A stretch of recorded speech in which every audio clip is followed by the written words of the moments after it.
Lily's Leaf and the National Institute for Humanities and Social Sciences have launched an online exhibition to celebrate the significant role of women in the struggle for freedom and democracy. Contributions by former Joburg councillor Rehana Moosajee form part of that exhibition. Moosajee is also the founder of the Barefoot Facilitator. That's a strategic planning and transformational consultancy. She joins us now via video link to share some of her thoughts on how women can once again be called upon to create alternatives, if you like, to the current social and political turmoil that we find ourselves in South Africa. Rehana, it's great to have you on the program. Thanks very much indeed for making time. I'm hoping we can use your experience as a springboard for our discussion. So there you are as a woman in your early 30s when you were a councillor for the city of Johannesburg, a mother of two at the time, and when you left that post, you felt that the system doesn't actually allow for women to fundamentally transform it. Why was that? Thanks, Ayanda, and thanks to Lily's Leaf Trust for the opportunity to do some reflection on my experience. I think the issue really, Ayanda, is that the systems currently have been set up in a very patriarchal way. And any attempt to question or want to shift the system in everyone's interest, by the way, not just in women's interest, a more humane system, is met with high levels of resistance. So, for example, very simple things like the times at which, at the time, and I'm not sure if it's changed now, but for the 13 years that I was in the city of Johannesburg, the ANC caucus would meet on a Friday afternoon at 4 o'clock. The most difficult time for people who are juggling many issues, including having to take care of children. And that was not something you could question. That was not something you could say, can we find alternatives for? The same went for many of us were young mothers with kids who were asking for childcare facilities in the city of Johannesburg, not just for councillors, not just for women, but for any young parent who needed to do caregiving over and above the public service they were doing. In the 13 years that I was in the city, that was not something that was considered. I had actually resigned from my teaching career for exactly that reason, Ayanda, because you were taking care of other people's kids and the system didn't accommodate for you to bring your own child to work. And just simple things around how the assumption that everyone has a facility to support them. Yet in South Africa, where the majority of households are actually women-headed, I don't think we understand the level of strain that women are carrying economically, physically, emotionally, in trying to create opportunities in a system that actually doesn't value the kinds of aspects that women bring to society. What is ironic, of course, is that many of these systems pride themselves on trying to have more women in them. I guess that doesn't go far enough, right? Having more women representatives in a system doesn't necessarily mean that that system is more catering to what women actually need.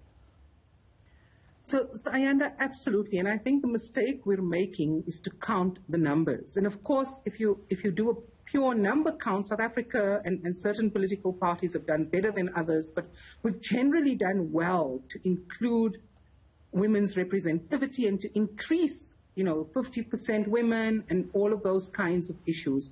But in many ways, that system mitigates against the ability for women to fundamentally transform those spaces, because it's a constant struggle to try to imagine and reimagine not just those spaces or the political system, but a society that values the work. So take most of the care work activities. Ayanda, at that time I was much younger, but over the years I've realized that myself and many colleagues actually also have the responsibility of caring for aging parents.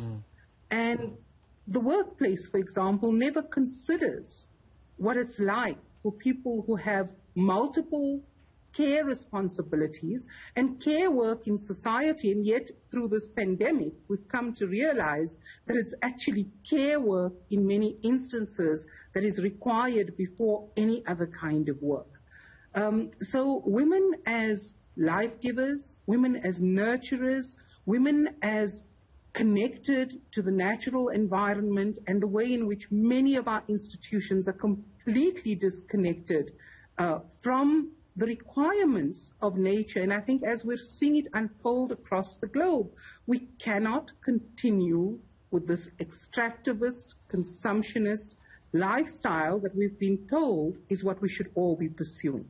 The well-rehearsed argument, of course, is that there aren't enough resources possibly to, I guess, address what you've just outlined for us. What's your response to that?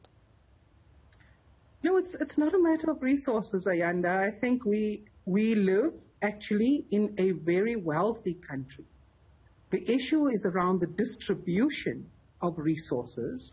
And take a resource like water, that historically women were actually part of decision-making around resources that sustained life, and understood that these were not about individual resources. And for me, the biggest departure point, Ayanda, is that we've been raised in a Western education system that argues for kind of individual effort, enables individual progression.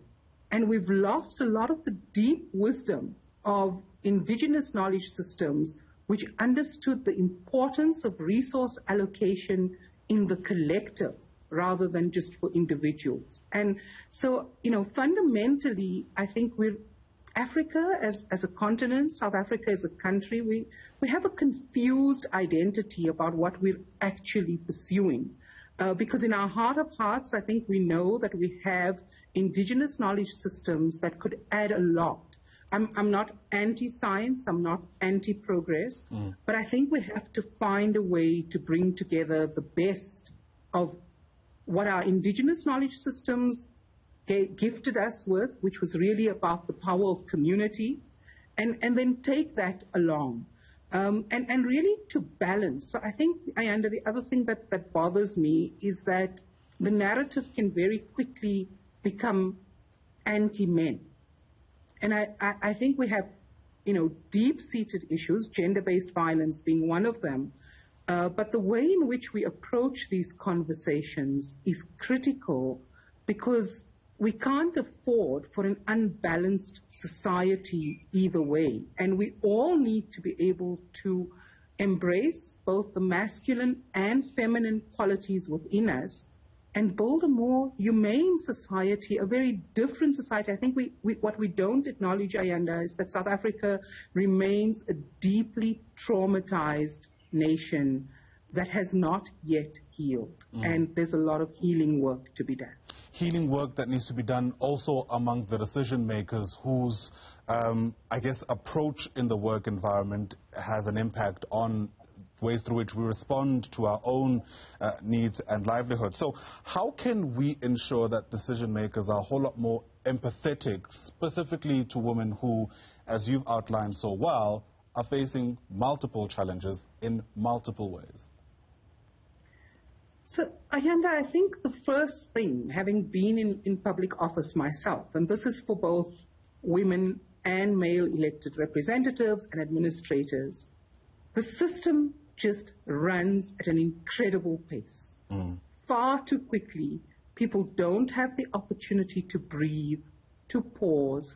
The kinds of rooms that people meet in, go into, most council chambers and houses of parliament and so forth, no natural light. People work, obviously now with the pandemic, we all sit on, behind square screens or rectangular screens, but I think overall we have disconnected from the natural environment, we've disconnected from ourselves, and we've disconnected from each other.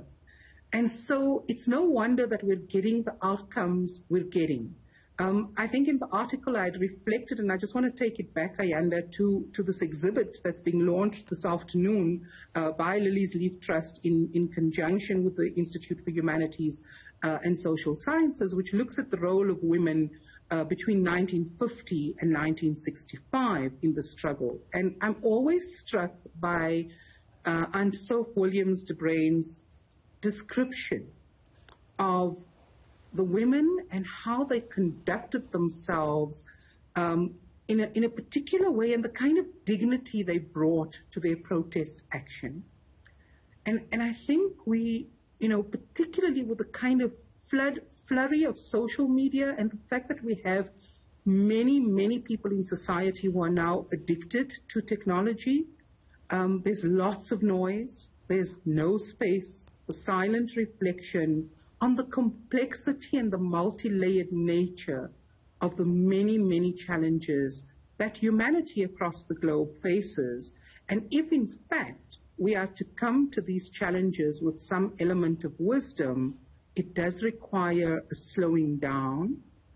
And we've got to move away from the very egocentric system that we've built.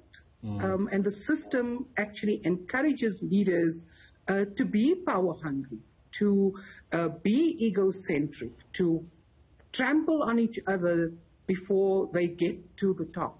Surely that's not the kind of system we want, and those are not the kind of leaders we want to take us forward. I think the other issue, Ayanda, is the assumption that those in elected positions and appointed positions are going to be the founders of all kinds of solutions for society. And I think there are multitudes of men and women in communities doing amazing work that doesn't get spotlighted, and who go about quietly making fundamental change in their communities.